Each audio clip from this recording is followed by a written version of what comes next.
नमस्कार, India news Haryana देख रहे हैं आप और साथ में हूं आपकी कीर्ति कंसल। बुलेटिन का आगाज एक बार फिर से बड़ी खबर के साथ हम कर रहे हैं। गोहाना में गन पॉइंट पर 7 लाख रुपए की लूट की गई है।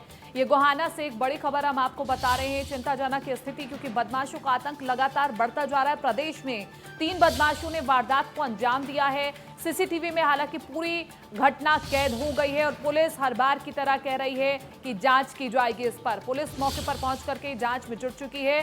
दुकानदार से गन पॉइंट पर लूट की गई है। 7 लाख रुपए की लूट की गई है और इसकी तस्वीरें भी कैद हो गई हैं। सीसीटीवी फुटेज इसकी निकल करके सामने आई है, जो कि अब वायरल भी हो रही है और इसी सीसीटीवी फुटेज के आधार पर अब पुलिस आगे की जांच की बात कह रही है।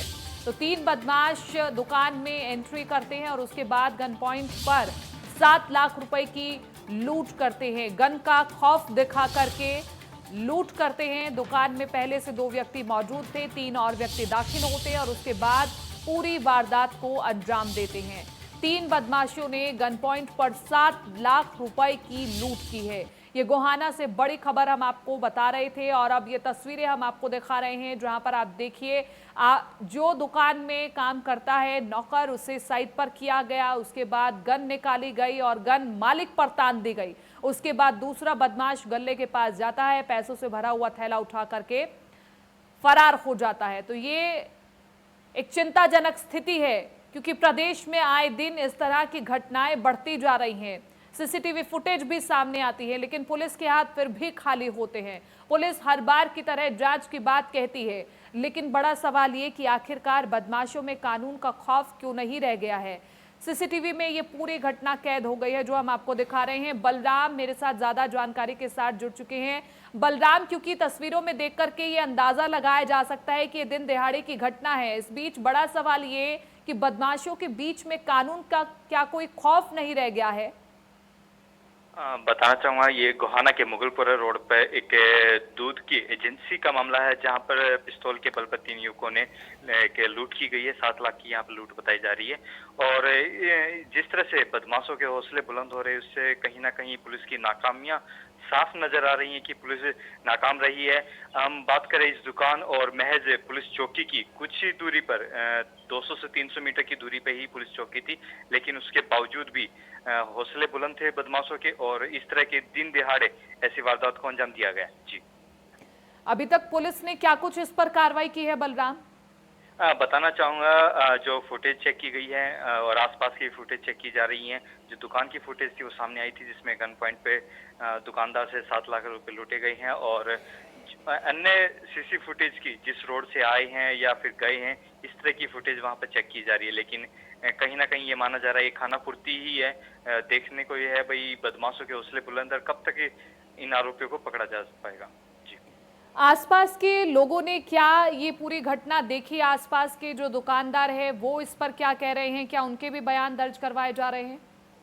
बताना चाहूँगा, आसपास के लोगों को जब लूट हुई उसका नहीं पता था, लेकिन उसके बाद जब दुकानदार ने बताया है भाई इस तरह का वारदात को अंजाम दिया गया है, दुकान में शीशे लगे हुए थे, अंदर का कुछ पता नहीं चला था किसी को, कोई बाहर से अंदर नहीं आ पाया था, लुटेरे ही अंदर थे और लूट के बाद वहां से फरार हो गए। जब शोर मचाया तो आसपास के लोग वहां पर पहुंचे, दुकानदार पहुंचे, लेकिन वहीं दुकानदारों का मानना है कि ये निंदनीय है और इस तरह की दिन दिहाड़े वारदात को अंजाम दिया जा रहा है, जिसकी वजह से कहीं ना कहीं पुलिस की।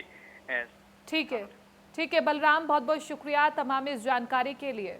तस्वीरें हम आपको लगातार दिखा रहे हैं। ये तस्वीरें अपने आप में कई सवाल खड़े करती हैं और इन तस्वीरों के बाद, सामने आने के बाद, जो बाजार के अन्य लोग हैं वो कह रहे हैं कि इससे तो खतरा हमें भी पैदा हो रहा है।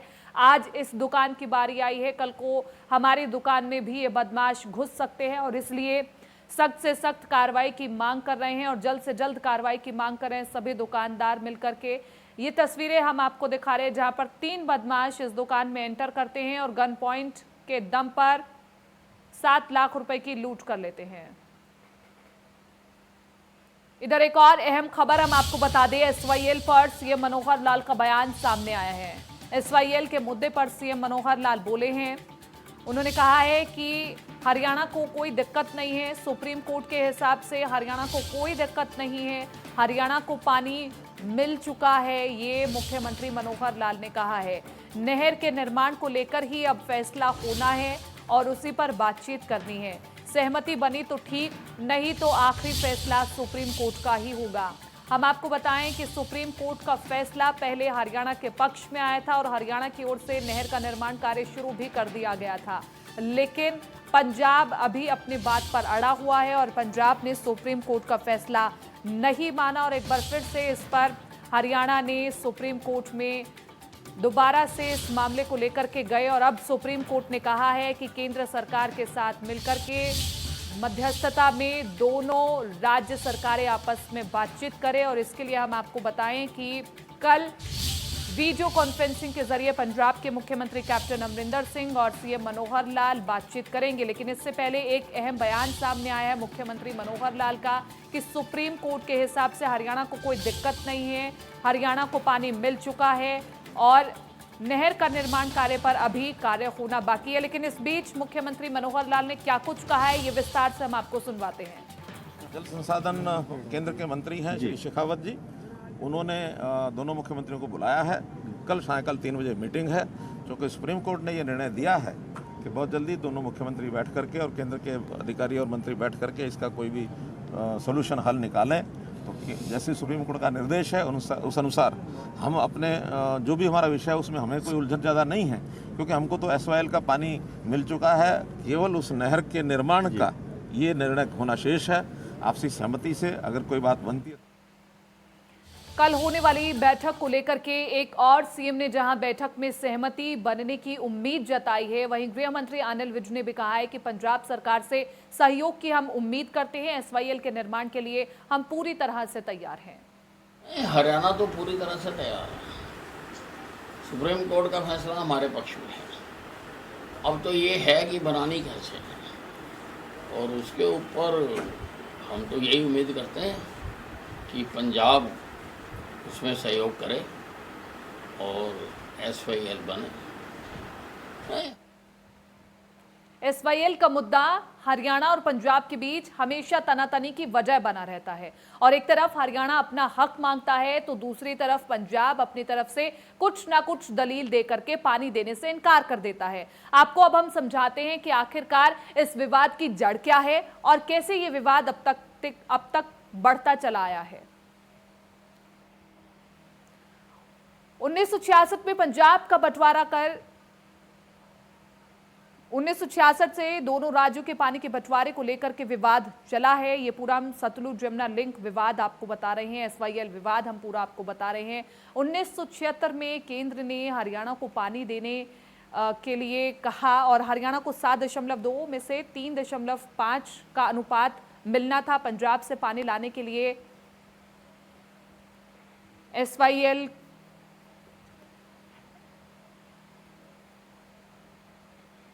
तो सतलुज यमुना लिंक नहर की लंबाई 214 किलोमीटर है और विवाद के चलते 1996 में मामला सुप्रीम कोर्ट में भी पहुंचा और सुप्रीम कोर्ट ने 2002 और 2004 में पंजाब को काम पूरा करने का निर्देश भी दिया। 12 जुलाई 2004 में पंजाब ने सभी समझौतों को रद्द कर दिया। कई सालों तक बातचीत, विवाद और सुनवाई चलती भी रही। 15 मार्च 2016 को पंजाब ने किसानों को जमीन वापस भी कर दी और पंजाब ने नहर के लिए किसानों से 5000 एकड़ जमीन ले ली थी। पंजाब में SYL को पाटने का काम शुरू हो गया था। पंजाब ने हरियाणा को 191 करोड़ रुपए का चेक वापस कर दिया। हरियाणा ने सुप्रीम कोर्ट में तत्काल रिसीवर नियुक्त करने की अपील की और सुप्रीम कोर्ट में 5 जजों की बेंच ने यथास्थिति बहाल करने का फैसला किया। पंजाब ने SYL ना बनाने देने का प्रस्ताव विधानसभा में पास किया। 1966 में पंजाब का बंटवारा कर हरियाणा बना था और जब से हरियाणा बना तब से ही ये विवाद बढ़ता चला गया। सुप्रीम कोर्ट में बहुत लंबी सुनवाई चली, अभी भी सुप्रीम कोर्ट में मामला पेंडिंग है। दोनों राज्यों में सरकारें बदलती रही लेकिन SYL विवाद का समाधान नहीं हुआ। कई बार चुनाव हो चुके हैं, दोनों राज्यों में चुनाव से पहले ये मुद्दा खूब गर्माता है लेकिन अभी तक इस विवाद का हल नहीं निकल सका है। आपको अब हम समझाते हैं कि इस विवाद में अब क्या क्या पेच फंसा है। 1966 में हरियाणा पंजाब के बंटवारे के साथ ये 54 साल पुराना विवाद शुरू हुआ। 1976 में SYL के तौर पर जल बंटवारे को अंतिम रूप दिया गया। 1982 में इंदिरा गांधी ने एसवाईएल निर्माण कार्य का शुभारंभ भी किया। 1982 के बाद से जल बंटवारे को लेकर के लंबा विवाद चलता आ रहा है। हिंसक घटनाओं के चलते 1990 में पंजाब ने नहर का काम रोक दिया और एसवाईएल का 90% निर्माण कार्य हालांकि अभी पूरा हो चुका है, लेकिन अभी कार्य रुका हुआ है। एसवाईएल पर पंजाब के हिस्से का काम बचा हुआ है। हरियाणा ने अपने हिस्से का कार्य पूरा कर लिया है। करनाल के मुख्यमंत्री मनोहर लाल खट्टर ने आज कई सौगात दी हैं। उन्होंने करनाल मेरठ रोड का 14 किलोमीटर तक बनने वाली 4 लेन सड़क का शिलान्यास किया है। वहीं कल्पना चावला हॉस्पिटल में कोरोना की जंग लड़ने के लिए प्लाज्मा बैंक का उद्घाटन किया। साथ ही उन्होंने शहीद मदन लाल ढींगरा की प्रतिमा का बस स्टैंड पर अनावरण भी किया और इस दौरान इस ईटी रिपोर्ट पर सीएम ने कहा कि इस पर मुख्य सचिव अध्ययन कर रहे हैं और उनकी अनुशंसा के हिसाब से कार्रवाई की जाएगी। उन्होंने कहा कि कांग्रेस ने अपने कार्यकाल में आंखें बंद रखी, जिस हिसाब से सिस्टम चलता रहा उसमें कोई बदलाव नहीं किया गया। बिल्ली को देखकर अगर कबूतर आंखें बंद कर ले तो बिल्ली गायब नहीं हो जाती, ये कहकर के उन्होंने कांग्रेस पर निशाना साधा। कांग्रेस ने कभी व्यवस्थाओं को बदला नहीं, वो यथास्थिति इसी तरह से बनी रही। ये लगाई जाएगी, मदनलाल ढींगरा जी के नाम से बस स्टैंड रखा जाएगा। दूसरा, आज यहाँ के कल्पना चावला मेडिकल कॉलेज में प्रदेश के चौथे प्लाज्मा बैंक की स्थापना की गई है। इससे पहले 3 पंचकुला, रोहतक और फरीदाबाद ऐसे 3 प्लाज्मा बैंक खुल चुके हैं। ये चौथा आज प्लाज्मा बैंक है। मुझे नाज है उन सेनानियों पर एक प्रकार से जो प्लाज्मा को जीत चुके हैं, इसको कोरोना को जीत चुके हैं, कोरोना को जो विजेता हैं, उनसे अपील की गई है, मैंने भी की है कि लगभग इस समय 30,000 से लोग ऐसे हैं जो हरियाणा में रिकवर हो चुके हैं। उनसे अपील की है कि जो स्वस्थ लोग हैं, 10 वर्षीय आयु से ऊपर और 60 साल से नीचे, ऐसे लोग रिकवर होने के बाद और अपनी मेडिकल जांच कराने के बाद प्लाज्मा दान करें। प्लाज्मा दान किसी के भी कोरोना से पीड़ित व्यक्ति की जान बचाने के लिए बहुत सर्वोत्तम ऐसा ही उपाय निकला है। तो प्लाज्मा दान को महादान कह करके मैं अपील करता हूं कि ऐसे ज़्यादा। हरियाणा में डेथ रेट 1.15 आ गया है, जबकि बाकी प्रांतों में देश भर में ये कहीं काफ़ी आगे है। हमारा प्रदेश सभी प्रांतों को अगर तुलना करें तो आज 17वें नंबर पर है इस मामले में, यानी एक प्रकार से 16 प्रांत हमारे से ज़्यादा पीड़ित हैं। हमारे यहाँ काफ़ी कंट्रोल रहा है, फिर भी लगभग 350 लोगों की मृत्यु हुई है। मुझे बड़ा दुख है उस बात का। और इसमें ज़्यादातर जो केसेस आए हैं वो दिल्ली के आसपास के जो ज़िले हैं, गुरुग्राम, फरीदाबाद, रोहतक, सोनीपत, तो हम कोशिश कर रहे हैं कि वहाँ भी कंट्रोल किया जाए और ये वहाँ कोरोना की जो गति है उसको, जैसे मैंने पहले ही घोषणा की है कि करनाल से जो आउटगोइंग जितने रोड्स हैं, आउटबाउंड रोड्स, उसमें मुख्य रूप से 7 मार्ग हैं। इन 7 मार्गों को 10 मीटर चौड़ा करने की बात हमने कही थी। मेरठ का जो जाने वाला मार्ग है उसकी हालत काफ़ी ख़राब थी, उसका क्योंकि डिपार्टमेंट फॉरेस्ट के ओर से क्लियरेंस मिलनी थी, वो मिल गई है। सर, इसका जो शिलान्यास करेंगे और लगभग 105 करोड़ रुपए की लागत से ये चौटाला के जो सर 4 लेनिंग होगा। कितने समय में बन जाएगा? ये लगभग 15 महीने में ये रोड बन करके। ये कांग्रेस की जो भाषा है उस भाषा का मुझे उत्तर देने की आवश्यकता नहीं है, क्योंकि ये विपक्षी दल के नाते से इतने सालों तक राज करते रहे। ये यथास्थितिवादी बने रहे, जैसे चल रहा, आंखें बंद रखो। कभी भी बिल्ली जो है देख करके कबूतर अगर आंखें बंद कर ले तो बिल्ली गायब नहीं हो जाती है। इसलिए वो आंखें बंद करते रहे, उन्होंने कभी व्यवस्थाओं को बदला नहीं, यथास्थितिवादी बने रहे। हम लोगों ने इन व्यवस्थाओं को बदलने के लिए पिछले 5.5 साल से लगभग 6 साल से हम प्रयत्न कर रहे हैं और हर ऐसी व्यवस्था जो सालों साल से बिगड़ी हुई है उसको ठीक करने के लिए नए नए आयाम लेकर के आए हैं। चाहे वो रजिस्ट्रियों का विषय हो, चाहे एक्साइज का विषय हो, चाहे किसी भी डिपार्टमेंट का विषय हो, हम आज अपने समय में भी जहाँ कोई गड़बड़ें होती हैं उसको ठीक करने के लिए हर संभव प्रयत्न करेंगे और आगे जनता को सुखी करने के लिए, व्यवस्थाएं ठीक करने के लिए, ease of doing business. Karnal के महात्मा गांधी चौक पर सड़क दुर्घटना में घायल एक ई-रिक्शा चालक को देख करके उसे उठाया और कुशल क्षेम पूछ करके अस्पताल तक पहुंचाने में मदद कर मानवता का परिचय भी सीएम ने दिया। इस घटना में मुख्यमंत्री की सरल भाव को देख करके न केवल ई-रिक्शा चालक को हिम्मत मिली, बल्कि मुख्यमंत्री के काफिले में शामिल अधिकारी और राहगीर भी सीएम की सराहना करने लगे।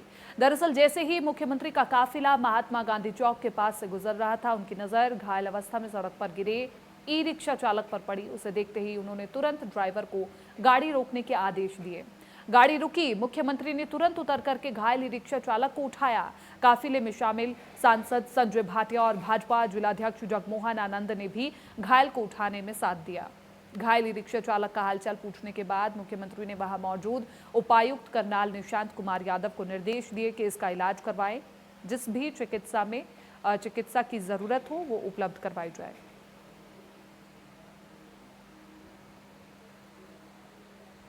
एक छोटे से ब्रेक के लिए रुक रहे हैं, जल्द हाजिर होंगे।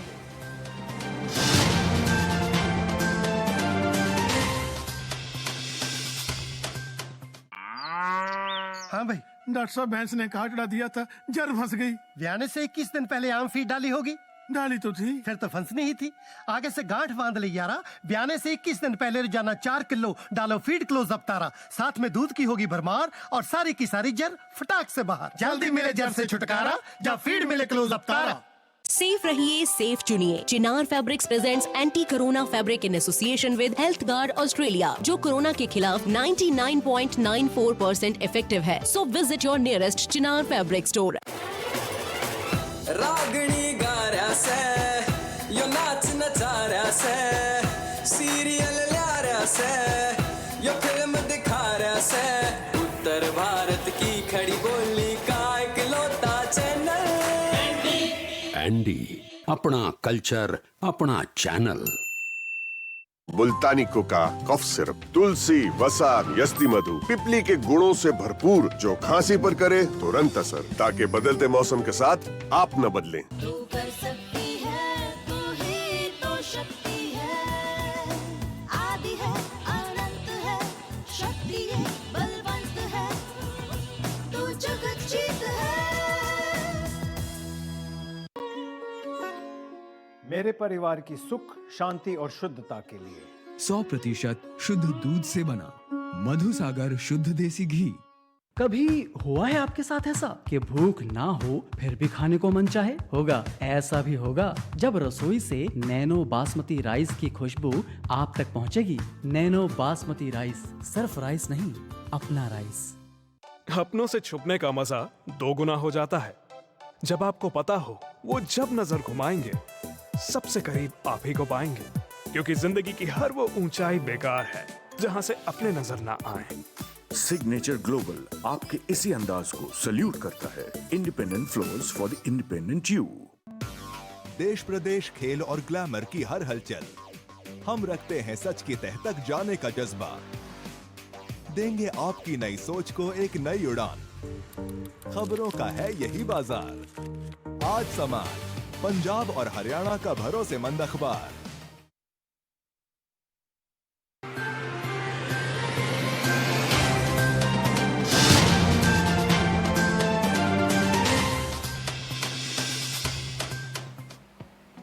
प्रस्तुत करता है हेम पुष्पा। इम्यूनिटी बढ़ाए, स्वस्थ बनाए, महिलाओं की नंबर 1 आयुर्वेदिक औषधि व टॉनिक।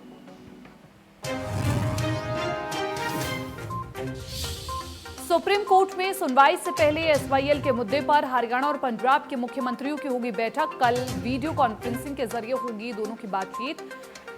केंद्रीय जल शक्ति मंत्री भी होंगे शामिल।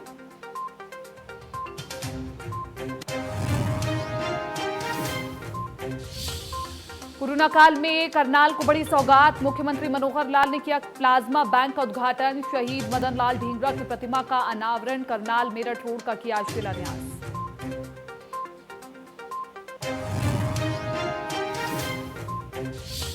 करनाल में दिखी मुख्यमंत्री मनोहर लाल की दरियादिली। काफिला रुकवाकर की घायल रिक्शा चालक की मदद। अस्पताल भिजवाकर बेहतर इलाज के दिए निर्देश। कोरोना काल में हो रहे विधानसभा सत्र को लेकर खास तैयारी। मंत्री और विधायकों को लानी होगी 3 दिन पहले की corona report. Aarogya Setu app भी जरूर।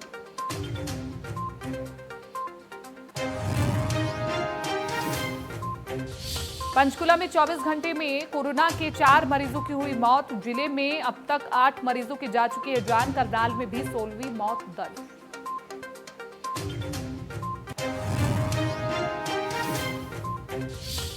गोहाना में बंदूक के बल पर दूध कारोबारी से 7 लाख की लूट। 3 बदमाशों ने दिया वारदात को अंजाम। सीसीटीवी के आधार पर जांच में जुटी पुलिस।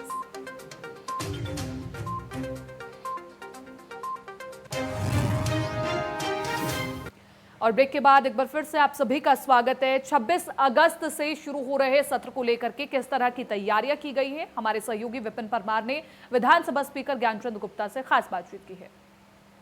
हरियाणा विधानसभा का मॉनसून सत्र 26 अगस्त के लिए होना प्रस्तावित जो है कैबिनेट के द्वारा उसको अप्रूवल किया गया है। ऐसे में सबसे बड़ी चुनौती विधानसभा के लिए है कि विधानसभा सुरक्षित ढंग से किस तरह से विधायकों और तमाम उन कर्मचारियों को जो कि विधानसभा की इस पूरी कार्रवाई में जितने भी दिन बिजनेस एडवाइजरी कमेटी के द्वारा तय किए जाएंगे, यहां पर काम करेंगे, उनको सुरक्षित इस पूरे सत्र को चलाया जाए। इसको लेकर लगातार जो है विधानसभा अध्यक्ष ज्ञानचंद गुप्ता के अध्यक्षता में जो है विधानसभा के परिसर में बैठकों का दौर जारी है। आज भी एक बैठक हुई है, उसी पर बात करने के लिए हमारे साथ खुद विधानसभा के अध्यक्ष ज्ञानचंद गुप्ता साहब मौजूद हैं।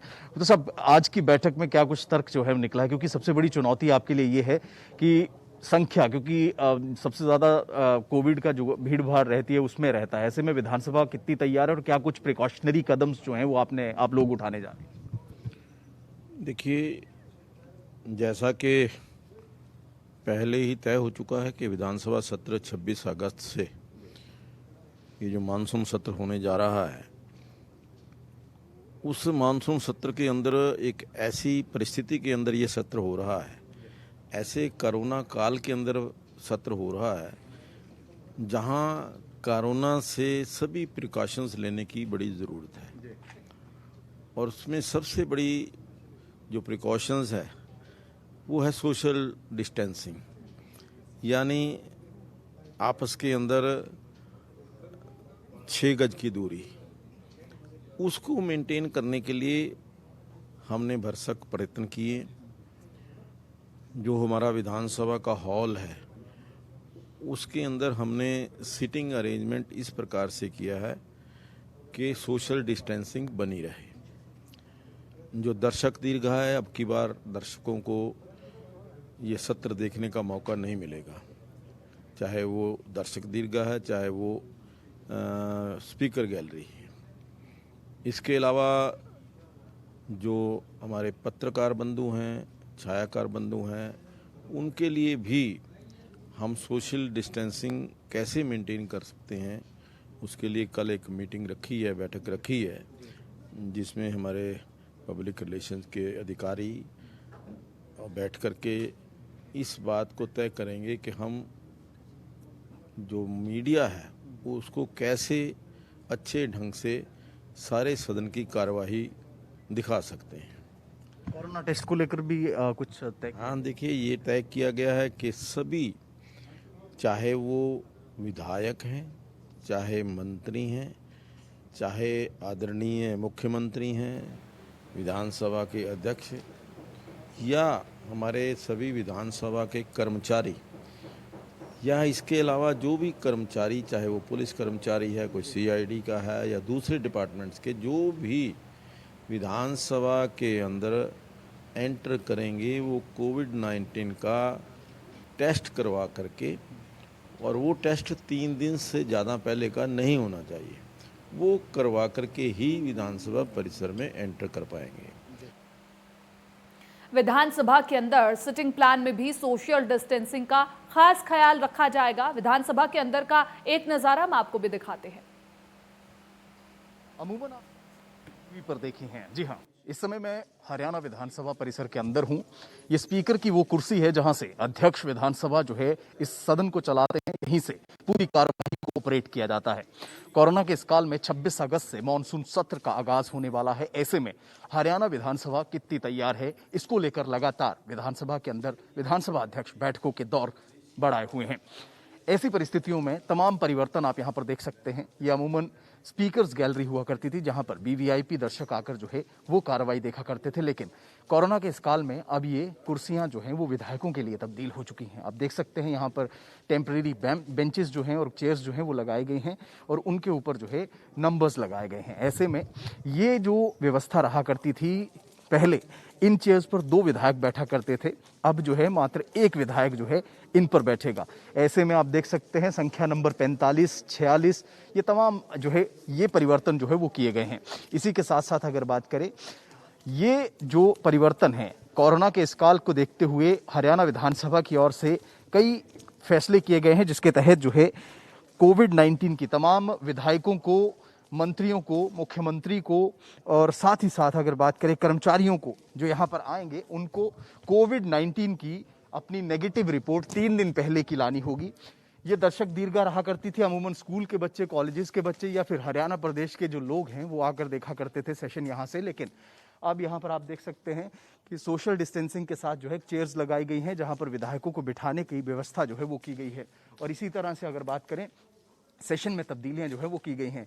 अभी भी अगर बात करें तो वो देखिए आप दूसरी तरफ जो ऑफिसर्स गैलरी है, ऑफिसर्स गैलरी में भी क्रॉस का निशान बीच की कुर्सी पर लगाते हुए लोग जो है वो नज़र आ रहे हैं, ताकि जो ऑफिसर्स जहां पर आएंगे वहां पर फिजिकल डिस्टेंसिंग जो है उसको मेंटेन किया जा सके। इसी के साथ साथ जो विधानसभा की एंट्री है, विधानसभा की एंट्री की अगर बात करें तो विधानसभा की एंट्री पर जो है जो शूट जो एक कवर रहता है वो डिस्पेंसर्स जो है वो लगाए जाएंगे। इसी के साथ साथ सैनिटाइजेशन की मशीनें लगाई जाएंगी और 3 दिन पहले जो है वो सैनिटाइज जो है पूरी विधानसभा को किया जाएगा, इन तमाम कुर्सियों को किया जाएगा।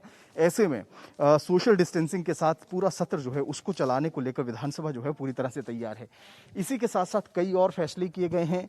जो कर्मचारी यहाँ पर रहेंगे, कम से कम संख्या में जो स्टाफ है, विधायकों और मंत्रियों को ये कहा गया है कि जो स्टाफ वो लाते हैं, जो उनके निजी सचिव होते हैं या वो जो लोग उनके साथ रहते हैं वो ना लाएं। तो ऐसे में इस बार दर्शक दीर्घा जो है वो खाली रहेगी। टीवी पत्रकार हों या फिर तमाम अन्य कर्मचारी हों, सबको कोविड-19 की नेगेटिव रिपोर्ट जो है वो 3 दिन पुरानी नेगेटिव रिपोर्ट जो है वो लानी है। ऐसे में ये जो है ये सत्ता पक्ष का इलाका है, ये सत्ता पक्ष का एरिया है। आप देख सकते हैं यहाँ पर सरकार बैठती है और दूसरी तरफ विपक्ष बैठता है। लेकिन इन तब्दीलियों के बाद जो है ये परिवर्तन जो है वो पूरी तरह से जो तब्दील है, सेटिंग प्लान जो तब्दील है वो देखना होगा कि किस तरह से उस समय जो नेम प्लेट्स हैं वो किस तरह से लगती हैं।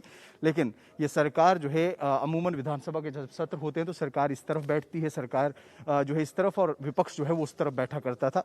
ये बेल एरिया है, इसमें अमूमन विपक्ष के नेता आकर हंगामा किया करते हैं। लेकिन कोरोना में देखना यही होगा कि मानसून सत्र में कोई हंगामा जो है वो विधायकों के द्वारा किया जाता है या नहीं किया जाता है, क्योंकि ये सत्र जो है काफ़ी महत्वपूर्ण है और इसको सुरक्षित ढंग से चलाने को लेकर अगर बात करें, कहीं ना कहीं विधानसभा की ओर से पूरी तैयारी की गई है। तमाम एहतियात बरते गए और लगातार बैठकों का दौर जारी रखे हुए विधानसभा के अध्यक्ष ज्ञानचंद गुप्ता ये सुनिश्चित करना चाहते हैं कि सुरक्षित ढंग से जो है ये पूरा का पूरा सत्र जो है उसे आयोजित किया जा सके। कैमरा पर्सन अजय राणा के साथ विपिन परमार, इंडिया न्यूज़, चंडीगढ़। और अब एक नजर अब तक की सुर्खियों पर। बड़ी खबर के प्रस्तुत करता है सच्ची सहेली, महिलाओं के लिए सबसे भरोसेमंद औषधि एवं टॉनिक। सह प्रायोजक पेट सफा आयुर्वेदिक चूर्ण, पेट सफा तो हर रोग दफा। और दर्द की क्या औकात जब लेब्डिक रिलीफ एलआर होसा, द क्वालिटी प्रोडक्ट बाय लेबोरेट। सुप्रीम कोर्ट में सुनवाई से पहले एसवाईएल के मुद्दे पर हरियाणा और पंजाब के मुख्यमंत्रियों की होगी बैठक। कल वीडियो कॉन्फ्रेंसिंग के जरिए होगी दोनों के बीच बातचीत। केंद्रीय जल शक्ति मंत्री भी होंगे शामिल। कोरोना काल में करनाल को बड़ी सौगात, मुख्यमंत्री मनोहर लाल ने किया प्लाज्मा बैंक का उद्घाटन। शहीद बदन लाल ढींगरा की प्रतिमा का किया अनावरण। करनाल मेरठ रोड का किया शिलान्यास।